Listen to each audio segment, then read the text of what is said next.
Иә, армысыздар қазақ елі, отандастар. Бұл шығыс Өскеменден екінші маршрутка дей ма, автобустың ішінде келе жатырмыз. Міне енді мынау енді сіздерге көрсетейін дегенім мына орындықтар. Осыменен міне осы уақытқа шейін, міне осы уақытқа дейін көшеде Өскеменнің орталығында жүріп жатыр. Осы уақытқа дейін осындай жағдайға жеткен. 21 ғасырда осылай жүреміз бе? Міне орындықтарды қараңыздар. Екінші автопарк дейді мынау. Енді ол енді білмедім енді. Бұл жолаушылар тасымалдағанға еш бюджеттен ақша бөлінбей ме? Бұл не масқара? Мына жерде жолаушылар жүр. Жолаушылардан сұхбат бересіз бе? Жақсы. Ассалаумағалейкум, қалайық? Өздеріңіз көріп тұрғандай міне.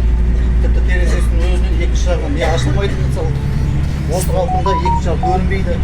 Орындардың сапасын өзіңізден пікір бас мысалы. Адам қайтып таза кейін отыра аласың мысалы мына жерде.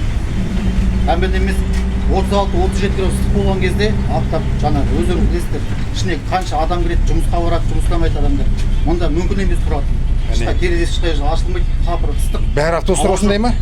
Автобустың бәрі осындай емес, бірақ бар 24 маршрут бар мысалы, мен білетін өзім. Сол жақ жағалауға түсіп жатқан 24 маршрут. Осы сияқты автобустар жүр. Ол жолда бір кетіп бара жатқан кезде өзі 1,5 сағатта бір рет келетін автобус. Ол Өскемен халқына ешқандай құпиясы жоқ оның. Оны бәрі біледі. 1 сағат, 1,5 сағатта бір рет екен? 1,5 сағатта бір рет жүреді өзі. Масқара. Кейде қарасаңыз, мына картадан көрініп тұрады ол жаңағы. Кейде 2 автобус, кейде 4-еу жүр. Ылғи сынып тұрады. Жолда келе жатып, жолдың үстінде ортасы сынып қалады мысалы.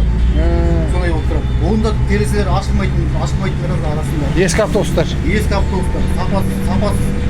Қашан ауысады дейді, түсінбейміз. Енді қашан бір жақсылап көреді осы. Тараптарыңыз осы автобусты жаңартсын. Автобустар жаңартсын. Ол неге бюджеттен қаржы бөлінбейді, ол қайда кетіп жатыр бұның бәрі? Иә, міне түсініксіз да сол жағдай. Әкім қараларға міне жолаушылардың өздері айтып жатыр. Бұл енді тірлік болмайды енді. Автобустарды ауыстырсын дейді. Енді мынау не мынау? Міне.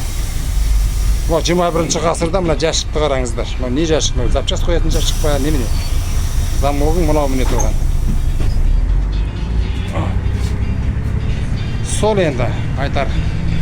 Қысқасы әкім қаралар міне түмбішке отыр. Ағаш түмбішке. Міне бір ағаш жәшік. Құрал салатын, саймандар салатындар шығар. Сол енді. Әкім қараларға халықтың талабы мына сияқты автобустарды жаңарту керек. Болмайды 21 ғасырда.